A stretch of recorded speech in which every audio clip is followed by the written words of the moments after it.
keling, qora aka, keling. Assalomu alaykum.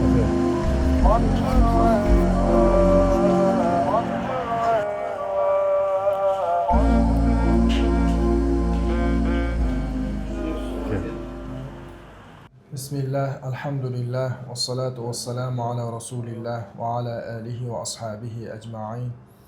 Alloh taologa beadad hamdu sanolar, Rasulimiz, Habibimiz Muhammad Mustafa sallallohu alayhi va sallamga durud va salovatlar bo'lsin. Alloh taolo bandalarga juda ham ko'p ne'matlarni ato qilgan. Shularning ichida asal ham bir ne'matdir. Zotan Alloh taolo Qur'oni Karimda asalni insonlar uchun shifo ekanini ta'kidlaydi. أعوذ بالله من الشيطان الرجيم بسم الله الرحمن الرحيم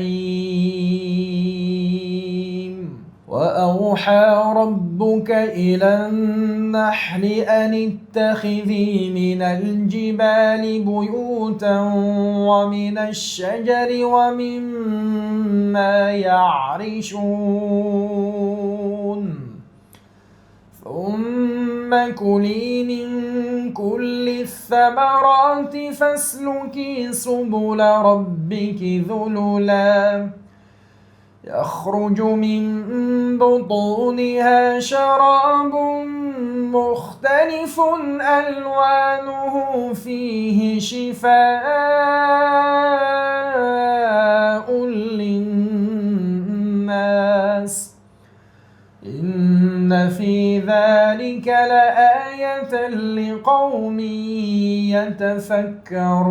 يتفكرون صدق الله العظيم.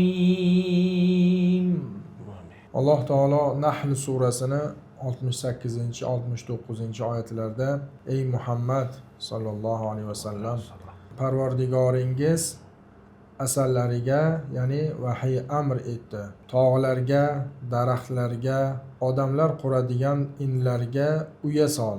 So'ngra turli mevalardan yeb, Parvardigoring sen uchun oson qulay qilib qo'ygan yo'llardan yur. Uning qornidan alvon rangli ichimlik asal chiqadi. Unda odamlar uchun shifo bor. Albatta bu ishda, ya'ni mitti jonivorning odamlar uchun xizmatkor qilib qo'yilishida tafakkur qiladiganlar uchun oyat, ibrat bordir deb marhamat qiladi. Oysha radhiyallohu anhodan rivoyat qilinadi. Rasululloh sallallohu alayhi vasallam shirinlik va asalni yaxshi ko'rardilar hamda bu totli ne'matni boshqalarga ham yeyishga, tanovul qilishga va davolanishga chaqirardilar. Albatta Alloh taolo bu asalni insonlar uchun shifo qilib yaratgan.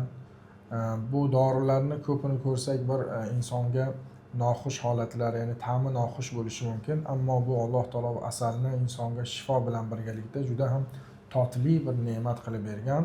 Hamda Alloh taolo taqvodorlar uchun jannatni vasf qilganda jannatda asaldan bo'lgan anhorlar bor deb marhamat qiladi. Assalomu alaykum va rahmatullohi va barakatuh. On